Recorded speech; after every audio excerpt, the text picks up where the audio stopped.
Good morning, नमस्कार। आप देख रहे हैं टाइम्स नौ भारत। सुबह के 7 बज चुके हैं। देश और दुनिया की तमाम बड़ी खबरों के साथ मैं आपके साथ हूं अमित सिंह। लेकिन सबसे पहले देखते हैं देश और दुनिया की वो खबरें जो आपके लिए जानना बेहद जरूरी हैं। 5 दिवसीय विदेश दौरे पर गए प्रधानमंत्री नरेंद्र मोदी G20 शिखर सम्मेलन में हिस्सा लेने के बाद COP26 सम्मेलन में भाग लेने के लिए ब्रिटेन के ग्लासगो पहुंच गए हैं। ग्लासगो पहुंचने पर पीएम मोदी का भव्य स्वागत किया गया। बड़ी तादाद में भारतीय मूल के लोग प्रधानमंत्री नरेंद्र मोदी के स्वागत के लिए पहुंचे और उनके समर्थन में नारे लगाए।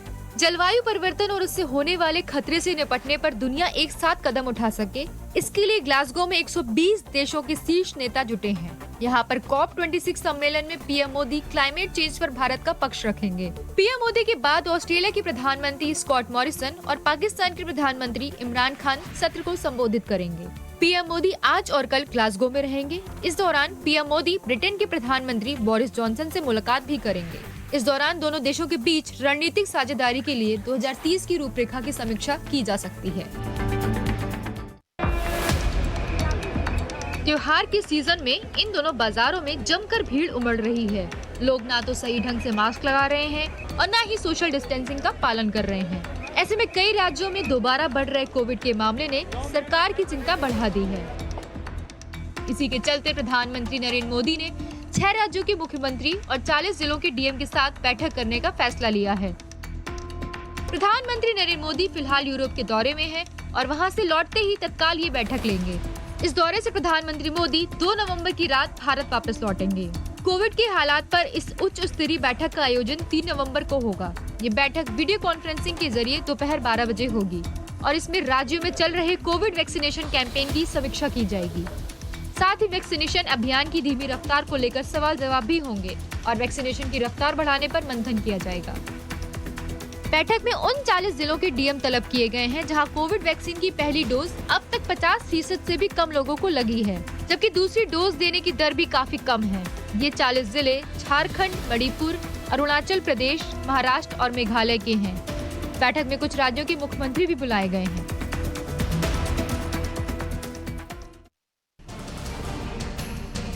मुंबई एनसीबी के जोनल डायरेक्टर समीर वानखेड़े की पत्नी क्रांति रेडकर वानखेड़े ने दावा किया है कि उनके पति समीर वानखेड़े और परिवार के सदस्यों की सुरक्षा को खतरा है। क्रांति रेडकर का कहना है कि कुछ दिनों पहले 3 लोगों ने उनके घर की रेकी की थी। क्रांति रेडकर ने पुलिस को सीसीटीवी फुटेज मुहैया कराने की बात करते हुए परिवार के लिए सुरक्षा की मांग भी की है। महाराष्ट्र के मंत्री नवाब मलिक समीर वानखेड़े पर लगातार कई तरह के आरोप लगा रहे हैं। हाल ही में उन्होंने दावा किया कि समीर वानखेड़े ने सरकारी नौकरी पाने के लिए फर्जी दस्तावेज पेश किए। हालांकि समीर वानखेड़े ने सभी आरोपों को गलत बताया। इस बीच राष्ट्रीय अनुसूचित जाति आयोग के उपाध्यक्ष अरुण हल्दर रविवार को समीर वानखेड़े के घर पहुंचे। इस दौरान वानखेड़े ने सभी आरोपों को उनके परिवार को बदनाम करने की साजिश बताया। मुंबई के हाई प्रोफाइल क्रूज ड्रग्स मामले में एक गवाह की तरफ से आरोप लगाए जाने के बाद एनसीबी के zonal director Sameer Wankhede vigilance जांच का सामना भी कर रहे हैं। गवाह के मुताबिक इस मामले में कुल 25 करोड़ रुपए की रिश्वत मांगी गई थी और इसमें 8 करोड़ रुपए समीर वानखेड़े को दिए जाने थे। यूपी के सीएम योगी आदित्यनाथ आज मुरादाबाद का दौरा करेंगे, जहां वो 86वें पुलिस उपाधीक्षकों की पासिंग आउट परेड में शामिल होंगे। Doctor Bhimrao Ambedkar police academy में आयोजित कार्यक्रम में परेड की सलामी लेने के बाद सीएम योगी अधिकारियों को शपथ भी दिलाएंगे। पिछले साल अक्टूबर से प्रशिक्षण प्राप्त करने वाले 70 से ज्यादा deputy SP passing out parade का हिस्सा होंगे। इस दौरान सीएम योगी पास आउट होने वाले डिप्टी एसपी और पुलिस अधिकारियों को संबोधित भी करेंगे। एकेडमी में पासिंग आउट परेड की सलामी लेने के बाद सीएम योगी दिवाली से पहले उन लोगों को तोहफा भी देंगे जिन्हें पीएम आवास योजना के तहत घरों का आवंटन किया गया है। मुख्यमंत्री कार्यक्रम स्थल से पुलिस लाइन पहुंचकर मुख्यमंत्री आवास योजना के आवासों के गृह प्रवेश से जुड़े कार्यक्रम में शामिल होंगे और योजना के लाभार्थियों को उनके घरों की चाबियां सौंपेंगे। पुलिस लाइन में इन आवासों को मुरादाबाद डेवलपमेंट अथॉरिटी की ओर से तैयार किया गया है।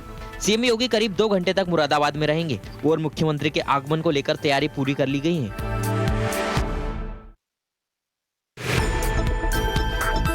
आगामी विधानसभा चुनाव की तैयारियों में जुटी आम आदमी पार्टी के संयोजक और दिल्ली के मुख्यमंत्री अरविंद केजरीवाल एक के बाद एक चुनावी राज्यों का दौरा कर रहे हैं। इसी कड़ी में अरविंद केजरीवाल एक बार फिर गोवा के दौरे में रहेंगे।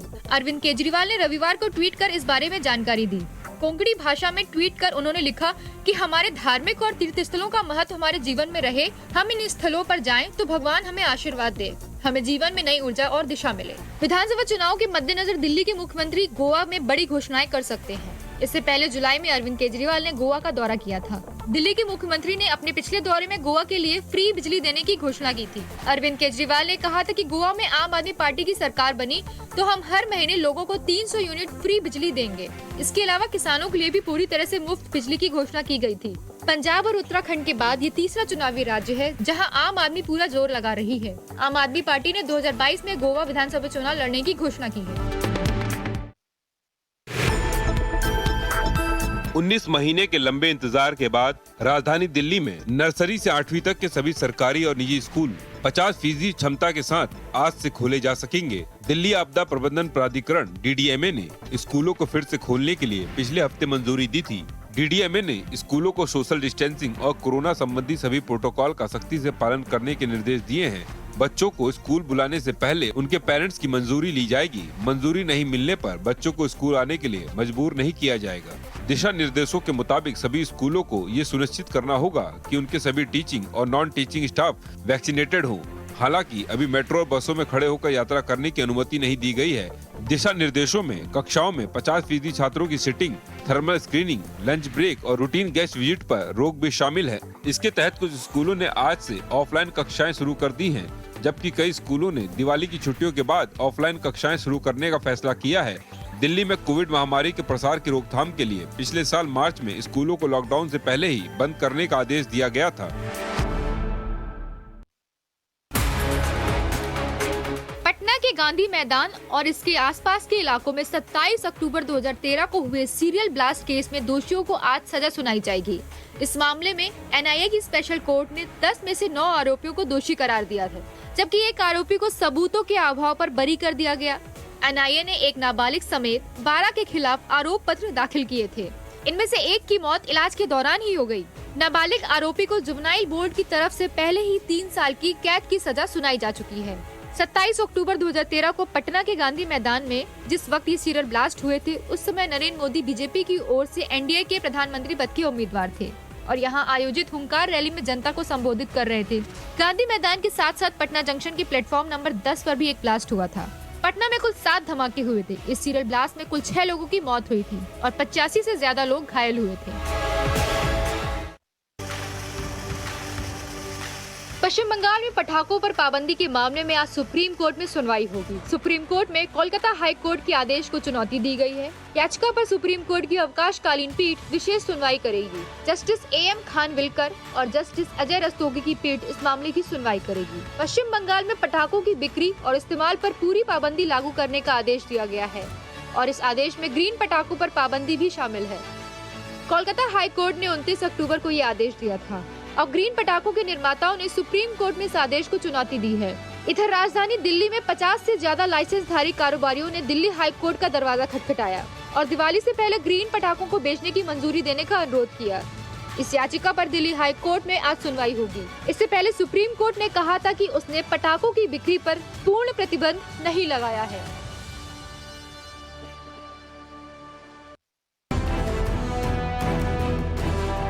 स्वदेशी विमान वाहक पोत IS विक्रांत को अगले साल अगस्त तक नौसेना में शामिल किया जा सकता है। केंद्रीय मंत्री सर्बानंद सोनोवाल ने रविवार को IS विक्रांत के दूसरे समुद्री परीक्षण की समीक्षा की। ये जहाज अपने दूसरी समुद्री ट्रायल के लिए 24 अक्टूबर को रवाना हुआ था, जबकि इस युद्धवाहक जहाज ने इसी साल अगस्त में अपनी पहली समुद्री यात्रा सफलतापूर्वक पूरी की थी।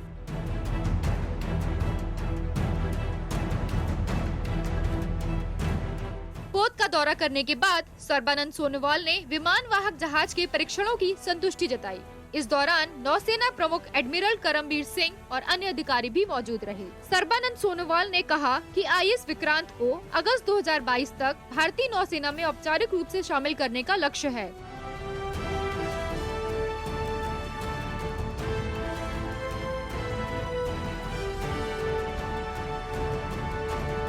नौसेना डिजाइन निदेशालय यानी डीएनडी द्वारा डिजाइन किया गया स्वदेशी विमान वाहक IS विक्रांत को कोचीन शिपयार्ड लिमिटेड में बनाया जा रहा है, जो बंदरगाह, नौवहन और जलमार्ग मंत्रालय के तहत एक सार्वजनिक क्षेत्र का शिपयार्ड है। भारतीय नौसेना और कोचीन शिपयार्ड लिमिटेड द्वारा विमान वाहक का स्वदेशी डिजाइन और निर्माण आत्मनिर्भर भारत और मेक इन इंडिया पहल का जीता जागता उदाहरण है।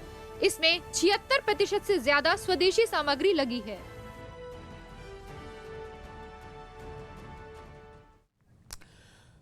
तो आपने देश और दुनिया की हर बड़ी खबर देख ली। आज 1 नवंबर है, महीने की पहली तारीख है। ऐसे में काम की खबरें भी आपके लिए देखना और समझना जरूरी है, क्योंकि वो आपकी रोजमर्रा की जिंदगी पर असर डालते हैं। तो देखिए आपकी काम की खबरें। आज से नवंबर का महीना शुरू हो रहा है, जिसके साथ कुछ बदलाव होने जा रहे हैं। इनमें कुछ बदलाव का आपकी जेब पर सीधा असर दिखने वाला है। वहीं आपकी कमाई के नए रास्ते भी खुलेंगे। नवंबर के पहले हफ्ते में LPG सिलेंडर के दाम बढ़ सकते हैं। इतना ही नहीं, अब गैस सिलेंडर OTP के जरिए बुक होगा। इसके अलावा आज से कई ट्रेनों का टाइम टेबल भी बदल जाएगा। अगर आपको इस महीने बैंक से जुड़े जरूरी काम है, तो इसके लिए आपको थोड़ी दिक्कत का सामना करना पड़ सकता है। नवंबर में दिवाली और छठ की छुट्टियां हैं। इसके अलावा देश के कई राज्यों में अलग अलग छुट्टी देखें तो कुल 17 दिन बैंक बंद रहेंगे।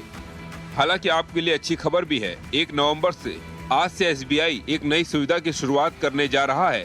पेंशनर्स को जीवन प्रमाण पत्र जमा करने के लिए बैंक नहीं जाना होगा। अब कोई भी पेंशन भोगी वीडियो कॉल के जरिए अपना जीवन प्रमाण पत्र जमा कर सकेगा। नवंबर का महीना निवेशकों के लिए शानदार मौका लेकर आ रहा है। इस महीने कई बड़ी कंपनियों के IPO आ रहे हैं। ऐसे में आपके पास कमाई का शानदार मौका है।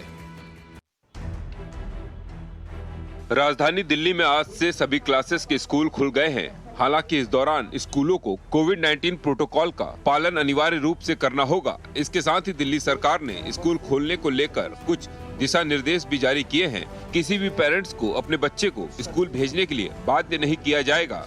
पढ़ाई हाइब्रिड मोड में होगी, यानी फिजिकल और ऑनलाइन दोनों मोड में स्टूडेंट्स क्लास ले सकेंगे। 50% से ज्यादा बच्चों को एक बार में नहीं बुलाया जाएगा। स्कूल सुनिश्चित करेगा कि उसके सारे स्टाफ को वैक्सीन लग चुकी है, 98% को पहली डोज लग चुकी हो। स्कूलों में कोविड गाइडलाइंस का पालन करना अनिवार्य है। फेस मास्क और सोशल डिस्टेंसिंग का पालन करना होगा। इससे पहले दिल्ली में 9वीं से 12वीं क्लास के स्कूल खोले गए थे। रेल यात्रियों को भगवान बुद्ध की नगरी के दर्शन कराने के लिए IRCTC एक नया टूर पैकेज लेकर आया है। ये टूर पैकेज 8 दिन और 7 रात का है। IRCTC ने इसका नाम स्पिरिचुअल जर्नी ऑफ बुद्धा रखा है। ये पैकेज 7,560 रुपए प्रति यात्री से शुरू हो रहा है।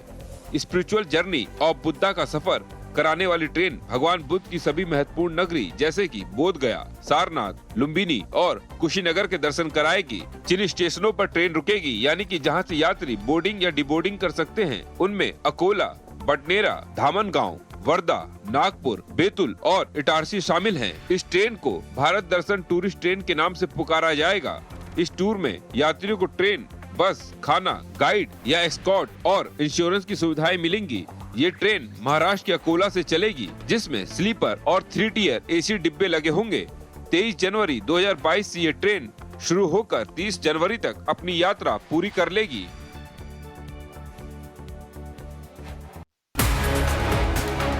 हाल के समय में साइबर धोखाधड़ी तेजी से बढ़ी है। फ्रॉड करने वाले खुद को कंपनी का कार्यकारी बताते हैं और KYC फॉर्म को अपडेट करने के बहाने ग्राहक को फोन करते हैं। इसके बाद ग्राहक से बैंक डिटेल मांगते हैं और फ्रॉड हो जाता है। इस धोखाधड़ी से बचने के लिए फोन, SMS या ईमेल पर कभी भी कोई वित्तीय या व्यक्तिगत जानकारी जैसे अपनी ग्राहक ID, आपका MPIN, आपका OTP शेयर न करें। किसी अविश्वसनीय स्रोत से भेजे गए किसी भी SMS में दिए गए निर्देशों का पालन न करें। ऐसे SMS तुरंत डिलीट करें। संदिग्ध वेबसाइट और ऐप न खोलें और न ही ऐसी साइटों पर अविश्वसनीय ऑफर के लिए जाएं। UPI ऐप होने का दावा करने वाले अनजान ऐप के साथ अपनी व्यक्तिगत और वित्तीय जानकारी साझा न करें। इन बातों का ख्याल रखकर आप ऑनलाइन धोखाधड़ी से खुद को बचा सकते हैं। किसानों को आसानी से और बिना किसी परेशानी के लोन मिल सके, इसके लिए महाराष्ट्र सरकार ने कर्ज मित्र नियुक्त करने का फैसला लिया है। ये निर्णय तब लिया गया है जब राज्य में कृषि लोन वितरण में एक ठहराव देखने को मिल रहा है। अधिक से अधिक किसानों को लोन मिल सके, इसी मकसद से कर्ज मित्र की नियुक्ति की जा रही है। ये कागजी कार्रवाई को पूरी करने में किसानों की मदद करेंगे। कर्ज मित्र नियुक्ति करने की शुरुआत पुणे से हुई है। यहाँ पर जिला परिषद ने छोटे और लंबी अवधि के लिए किसानों को लोन मुहैया कराने के लिए एक सिंगल पॉइंट ऑफ कांटेक्ट की स्थापना की है। यहाँ पर लोन लेने के लिए जरूरी कागजी कार्रवाई को पूरा किया जाता है। इससे किसानों को कम समय में लोन हासिल करने में आसानी होती है। लोन लेने में किसानों को काफी दिक्कतों का सामना करना पड़ता था। काफी संख्या में किसानों ने बैंकों के खिलाफ शिकायत भी की थी। साथ ही लोन वितरण में भारी कमी आने के बाद सरकार ने समाधान की तलाश की और निर्णय हुआ कि कर्ज मित्र को नियुक्त किया जाए। और काम की खबरों के बाद अब आपको बताते हैं कुछ और बड़ी खबरें। रोम में G20 शिखर सम्मेलन में हिस्सा लेने के बाद प्रधानमंत्री नरेंद्र मोदी ब्रिटेन के ग्लासगो पहुंच गए हैं। पीएम मोदी कल रात ग्लासगो पहुंचे, जहां एयरपोर्ट पर प्रधानमंत्री का भव्य स्वागत किया गया।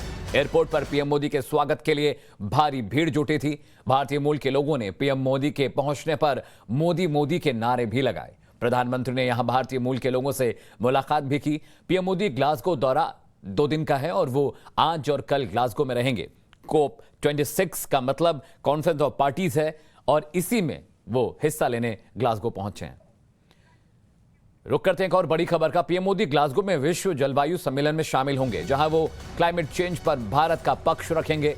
इसके अलावा मोदी ब्रिटिश के प्राइम मिनिस्टर बोरिस जॉनसन से द्विपक्षीय मुलाकात भी कर सकते हैं। इसका भी कार्यक्रम है। ये मुलाकात 15 मिनट तक चलेगी। इसके अलावा पीएम मोदी इजराइल के प्रधानमंत्री नेफ्ताली बेनेट से भी मिलेंगे। इन सब के अलावा मोदी ब्रिटेन में रह रहे भारतीय समुदाय के लोगों से भी मुलाकात करेंगे।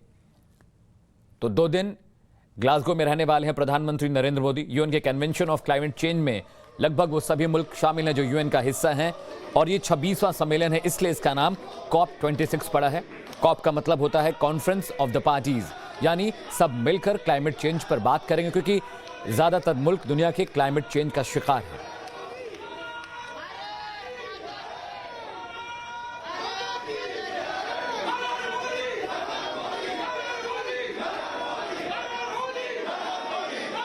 Just waiting for Modi to be here. We're so excited. We saw him. We're overwhelmed to see him. Actually, it is fantastic to meet him, greet him. Very, very excited. So first time Modi ji come to Scotland, and we are very, very, very excited about it. Over excited, you can see on my face. How do you see the visit of Prime Minister Modi? Yeah, we are very fortunate, and he's just, Modi. बहुत ज़्यादा excited है। हम सभी एक Glasgow Indian group को represent करते हैं, जो ग्रुप ऑफ आईटी प्रोफेशनल्स हैं, और हम सभी यहाँ पे जो प्रवासी भारतीय हैं उन लोगों की मदद करते हैं। भारत से भी जो लोग आते हैं उनकी मदद करते हैं। चाहे कोविड में हम लोगों ने बहुत ज़्यादा मदद करी है। जो लोग स्ट्रगल थे, स्टूडेंट्स जो स्ट्रगल कर रहे थे, हमारा एक नारा है, भारत के बाहर भारत का निर्माण। इस नारे को लेके हम लोग सब साथ में चल रहे हैं। जो भी भारतीय किसी भी तरह की परिस्थिति में स्टक कर लेते हैं, वो हमें रीच आउट करते हैं हमारे फेसबुक पेज के थ्रू।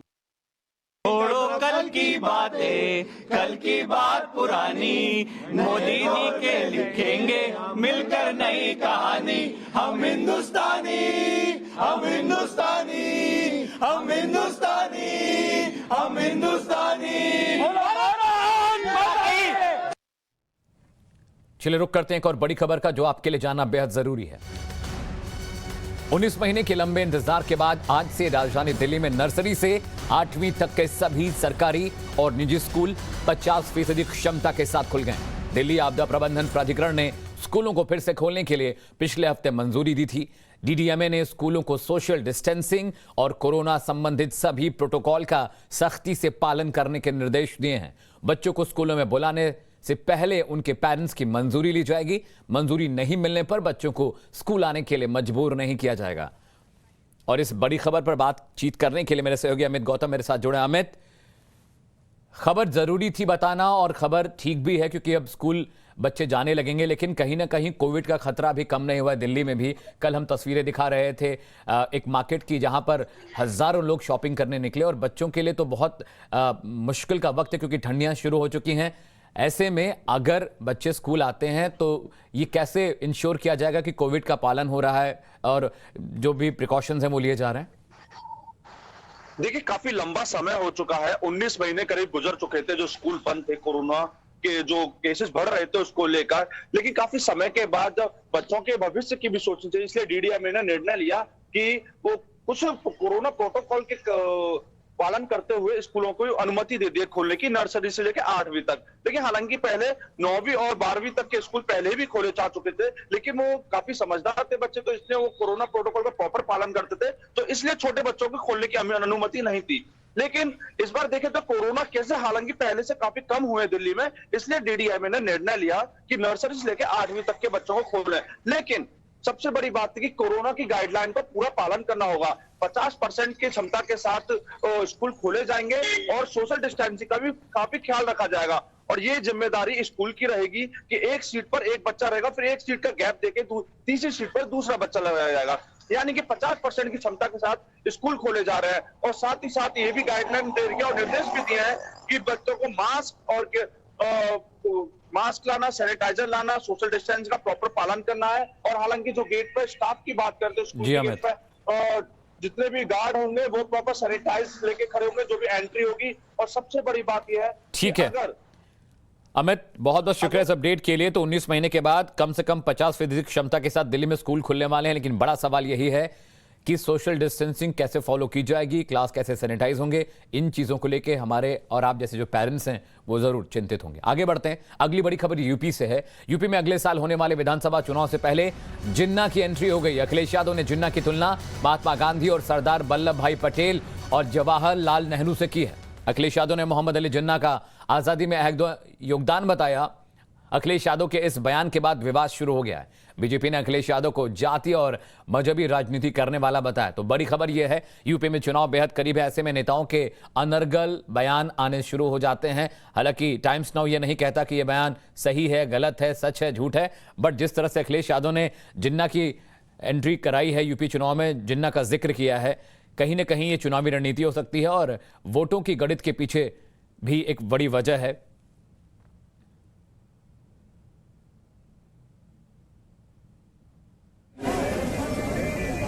राष्ट्रपिता महात्मा गांधी, जवाहरलाल नेहरू, जिन्ना एक ही संस्था में पढ़ करके बैरिस्टर बन करके आए थे। एक ही जगह पर पढ़ाई लिखाई की उन्होंने, वो बैरिस्टर बनी, उन्होंने आजादी दिलाई। उन्हें किसी भी तरीके से किसी का भी संघर्ष करना पड़ा होगा तो वो पीछे नहीं हटे। जातीय और मजहबी राजनीति करने वाले अखिलेश यादव जी ऑस्ट्रेलिया से पढ़कर आए हैं और वो ऑस्ट्रेलिया से पढ़े हुए अखिलेश यादव जी का ज्ञान पसंद करके तो आज मुलायम सिंह जी भी माथा पकड़ लेंगे। मुस्लिम तुष्टीकरण में आज इस कदर अंधे हो गए हैं कि एक तरफ जब सत्ता रहती है तो आतंकवादियों को छोड़ने की पैरवी करते हैं और आज जब सत्ता से बाहर है तो जिन्ना की पैरोकारी कर रहे हैं। महात्मा गांधी, सरदार वल्लभ भाई पटेल और पंडित नेहरू के बराबर वो मोहम्मद अली जिन्ना के श्रेय दे रहे हैं आज देश की आजादी की लड़ाई का। ये किस प्रकार की मानसिकता है? देश में इस प्रकार की मानसिकता स्वीकार नहीं की जाएगी। यह सच स्वीकार करना होगा कि मोहम्मद अली जिन्ना इस देश के बंटवारे के लिए खलनायक माना जाता है। चलिए रुक करते एक और बड़ी खबर का। पटना के गांधी मैदान और इसके आसपास के इलाकों में 27 अक्टूबर 2013 को हुए सीरियल ब्लास्ट केस में दोषियों को आज सजा सुनाई जाएगी। इस मामले में एनआईए की स्पेशल कोर्ट ने 10 में से 9 आरोपियों को दोषी करार दिया है, जबकि एक आरोपी को सबूतों के अभाव में बरी कर दिया गया। एनआईए ने एक नाबालिग समेत 12 के खिलाफ आरोप पत्र दाखिल किया था। इनमें से एक की मौत इलाज के दौरान ही हो गई। नाबालिग आरोपी को जुवेनाइल बोर्ड की तरफ से पहले ही 3 साल की कैद की सजा सुनाई जा चुकी है। 27 अक्टूबर 2013 को पटना के गांधी मैदान में जिस वक्त ये सीरियल ब्लास्ट हुए थे, उस वक्त नरेंद्र मोदी की रैली चल रही थी। तो बड़ी खबर यह है कि पटना के गांधी मैदान में हुए धमाकों को लेकर आज दोषियों को सजा सुनाई जाएगी। और मॉर्निंग प्राइम टाइम में वक्त एक छोटे से ब्रेक का, जल्द लौटते हैं तमाम और बड़ी खबरों के साथ रहिएगा।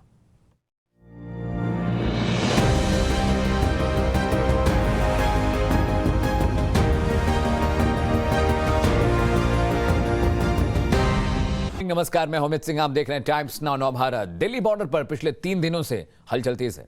टिकरी, गाजीपुर, हर जगह बॉर्डर खाली हो रहे हैं। पुलिस ने बैरिकेडिंग हटा दी है। पुलिस की तरफ से रास्ते खोलने का दावा है, दूसरी ओर किसानों का दावा कुछ और है। ऐसे में टाइम्स नाउ भारत ने इन दावों का रियलिटी चेक किया। गाजीपुर बॉर्डर और टिकरी बॉर्डर से देखिए मेरे सहयोगी पुलकित नागर की ये एक्सक्लूसिव रिपोर्ट। हमने कहा रास्ता रोक रखा, रास्ता पुलिस ने रोक रखा है, इन्होंने कहा हम भी हटा रहे, तुम भी हटा लो।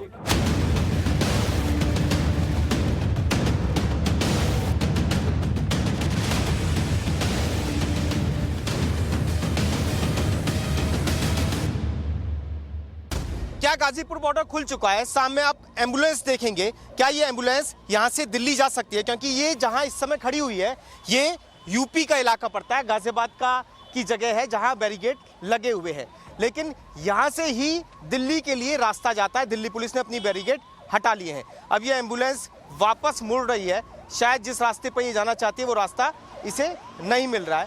ये जान लेते हैं कि इन्हें कहाँ जाना है और किधर की तरफ ये जाना चाहती थी। आगे की तरफ हम बढ़ेंगे। इसी रास्ते पे एम्बुलेंस यहाँ से चली गई है, लेकिन रास्ते कहाँ बंद हैं?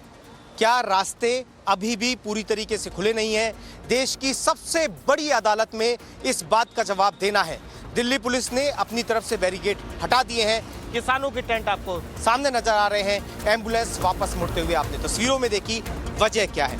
अपने इस गाड़ी के जरिए हम चलेंगे और दिखाएंगे कि रास्ते अगर ब्लॉक हैं तो कहां ब्लॉक हैं और क्या आपातकालीन वाहन यहां से जा सकते हैं या नहीं।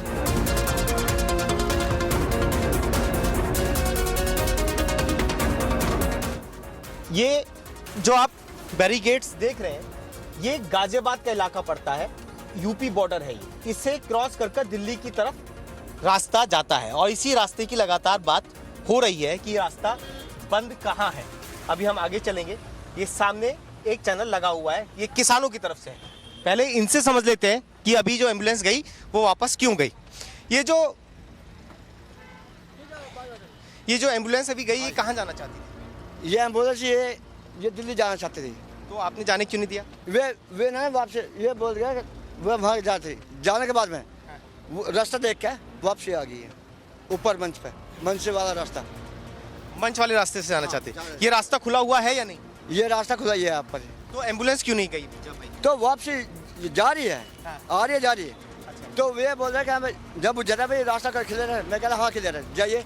तो ये बोल रहे ऐसा भाई ये हमें नीचे से जाएंगे, नीचे की सर्विस से नीचे चले जाएंगे, इसलिए वहाँ से तो बहुत लंबा पड़ेगा।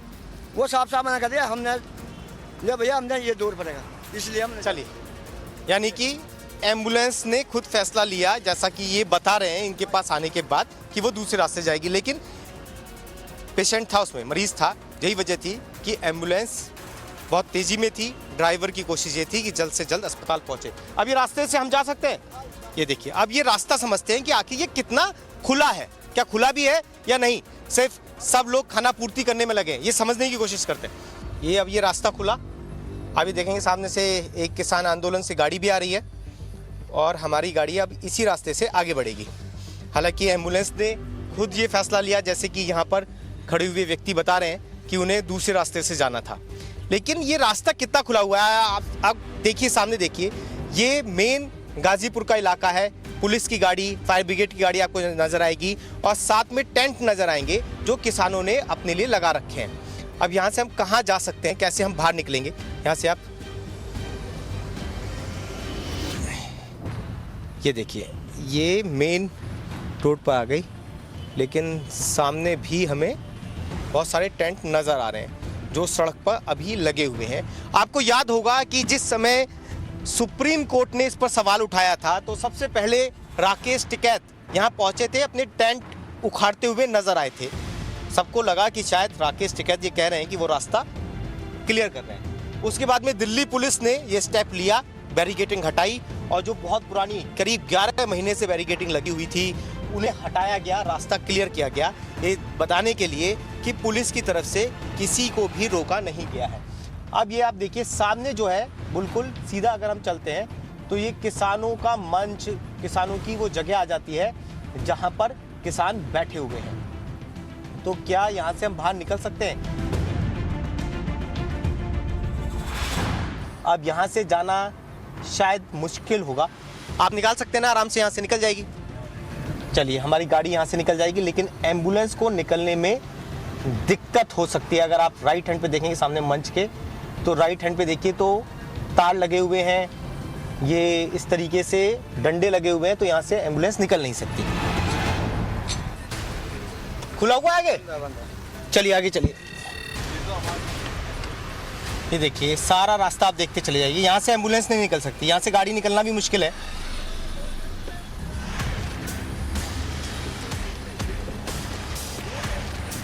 ये आप देखते रहिए,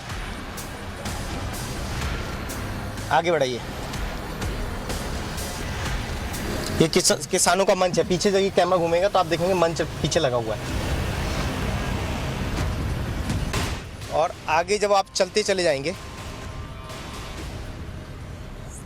तो ये रास्ते आगे जाकर बैरिकेटिंग, यहाँ तक पूरी तरीके से बैरिकेड किया गया था, लेकिन फिर ये कहा गया कि अब इसे हटाया जा रहा है, तो धीरे धीरे चीज़ें हटाई गई। अब कुछ ही जगह पर बैरिकेड आपको नजर आएंगे। सामने पुलिस की बैरिकेडिंग, ये जो इलाका पड़ता है ये दिल्ली का इलाका है, यहाँ दिल्ली पुलिस ने बैरिकेड किया हुआ था जिन्हें धीरे धीरे हटाया जा रहा था। अब ये आप देखिए पुलिस की तरफ से इस तरीके से रास्ता बना दिया गया है कि अगर एम्बुलेंस यहाँ तक पहुँचे तो उसे निकाला जा सके। लेकिन मेन जो सड़क है जहाँ पर मंच है, जहाँ पर बहुत सारे टेंट लगे हुए हैं, वहाँ से एम्बुलेंस को ला पाना मुश्किल है। यही वजह है कि एम्बुलेंस वहाँ से वापस लौट जाती है जब उसे पता चलता है कि आगे रास्ता नहीं जा सकते। लेकिन अब अगर आप देखेंगे तो ये दिल्ली का इलाका आ गया, यानी कि अब हम गाजियाबाद से गाजीपुर बॉर्डर क्रॉस करते हुए दिल्ली के अंदर दाखिल हो गए।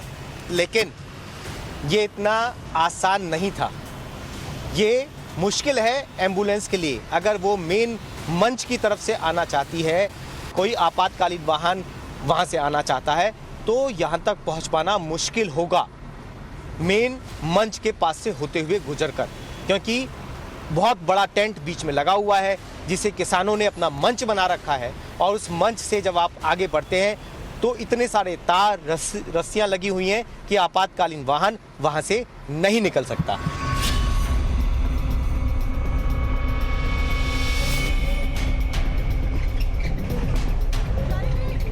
अब तस्वीर दिल्ली के टीकरी बॉर्डर की जो हरियाणा को जोड़ता है, ये आप सामने देखेंगे तो ठीक टीकरी मेट्रो स्टेशन के नीचे बैरिकेडिंग लगी हुई है। ये दिल्ली पुलिस की बैरिकेडिंग है और इससे आगे भी बैरिकेड किया गया था, उसे हटाने की तस्वीर आप सब ने देखी। लेकिन शुरुआती बैरिकेडिंग यहाँ से शुरू हो जाती है। हम अपनी इस गाड़ी के साथ आगे बढ़ेंगे और ये देखेंगे कि क्या यहाँ से गाड़ियों को जाने की इजाज़त है या सिर्फ आपातकालीन वाहनों को ही जाने की इजाज़त है, या और कोई वाहन यानी कि टू व्हीलर उन्हें जाने की इजाज़त मिलेगी या नहीं।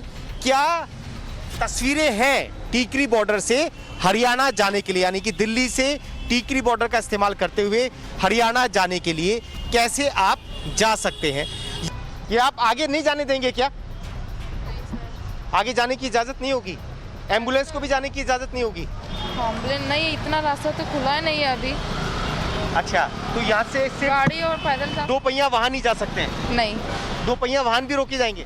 नहीं। एम्बुलेंस? एम्बुलेंस अभी तो फिलहाल इधर खोला ही नहीं है सर, एम्बुलेंस के लिए तो आप वीडियो मत कीजिए सर। अच्छा, एम्बुलेंस के लिए भी खुला हुआ नहीं है। ये आप सामान लेके जाते हैं, डेली आते जाते हैं, तो काफ़ी परेशानी होती है क्या? आज तो फिलहाल ठीक है, वैसे रोज की परेशानी तो थी, बहुत ज़्यादा परेशानी होती है। वाहन से नहीं जा सकते ना इधर? नहीं। कितने दिन से परेशान होना पड़ रहा है ऐसे? क्योंकि 11 महीने हो गए परेशान। 11 साल हो ही गया सर, साल हो गए। हाँ, 1 साल हो गए। अभी भी जिन लोगों को बस से जाना है, जिन लोगों को गाड़ी से जाना है, वो इस रास्ते को पार नहीं कर सकते। हमारी खुद की गाड़ी बाहर रोक दी गई, एम्बुलेंस तक नहीं जा सकती, ये बाहर बताया गया। लोग कहाँ जा रहे हैं? लेखराम पार्क। तो कहाँ रहते हैं? लेखराम पार्क में। तो डेली अब पैदल ही आना जाना होगा? हाँ जी। इसलिए 11 महीने से ही चल रहा है? हाँ जी। तो कल जो बैरिकेडिंग हटाई है उससे थोड़ी राहत है क्या? हाँ जी। उससे क्या राहत हुई है? बहुत आराम हुई है, मतलब इधर पहले से साइकिल वाइकिल भी, पहले तो बाइक भी नहीं निकलती थी। हाँ। अब तो थोड़ा बाइक वाइक निकलने लगी। अच्छा, बाइक से जा सकते हैं? हाँ। चलिए, ये देखेंगे आप, ये इस तरीके के पत्थर बीच बीच में रखे हुए थे जो अब हटा दिए गए। ये जो सामने से वाहन आ रहे हैं लगातार, ये आप देखेंगे बाइक पर जो लोग आ रहे हैं ये वही हैं जिन्हें हर दिन यहाँ से आना जाना होता था, लेकिन अभी तक बाइक को भी जाने की इजाज़त नहीं थी।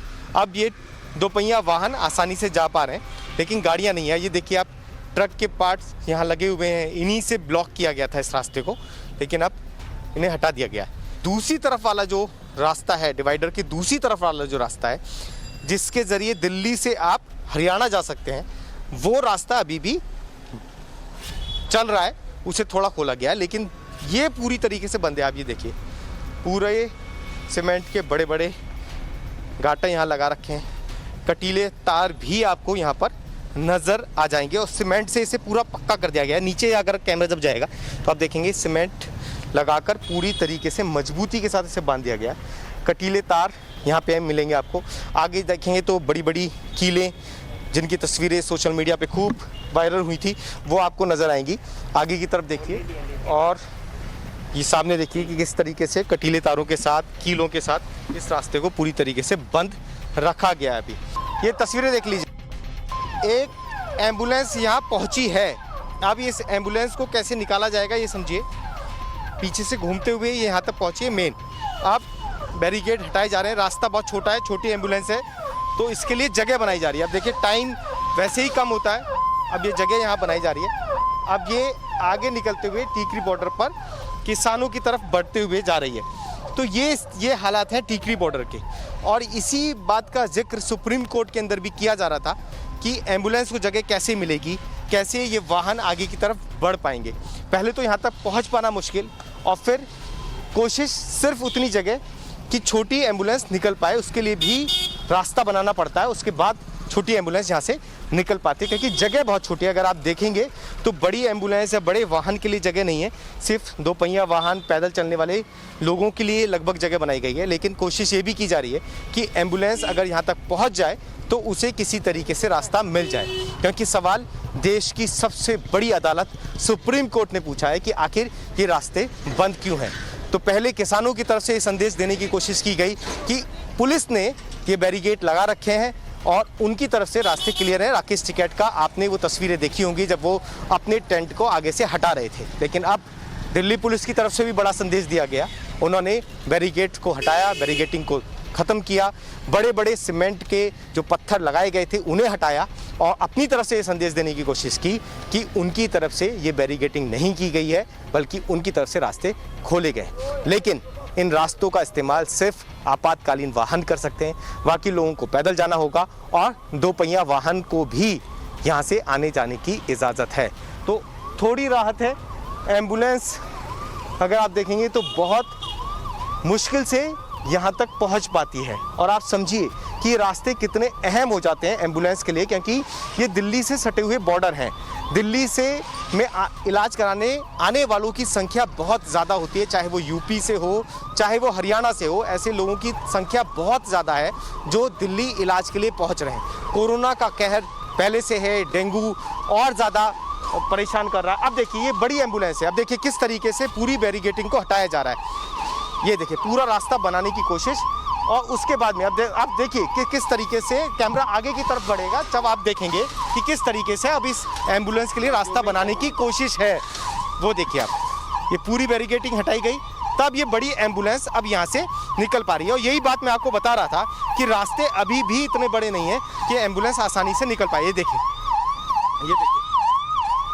इस तरीके से कोशिश अब की जा रही है कि कैसे ही कम से कम एम्बुलेंस को तो जगह मिल जाए। और किसानों ने भी थोड़ा रास्ता बनाया है और पुलिस ने भी रास्ता बनाया है। और ये थोड़ी राहत ज़रूर है कि हरियाणा से जो लोग इलाज कराने के लिए दिल्ली आ रहे हैं उन्हें राहत हो जाए, और जो दिल्ली से हरियाणा एम्बुलेंस जा रही हैं उन मरीजों को लेने के लिए उन्हें राहत हो जाए। लेकिन यूपी बॉर्डर पर जो तस्वीर हमने देखी थी वहाँ पर इसमें भी अभी थोड़ी दिक्कतें आ रही हैं। वीडियो जर्नलिस्ट बालकृष्ण के साथ पुलकित नागर, टाइम्स नाउ, नवभारत।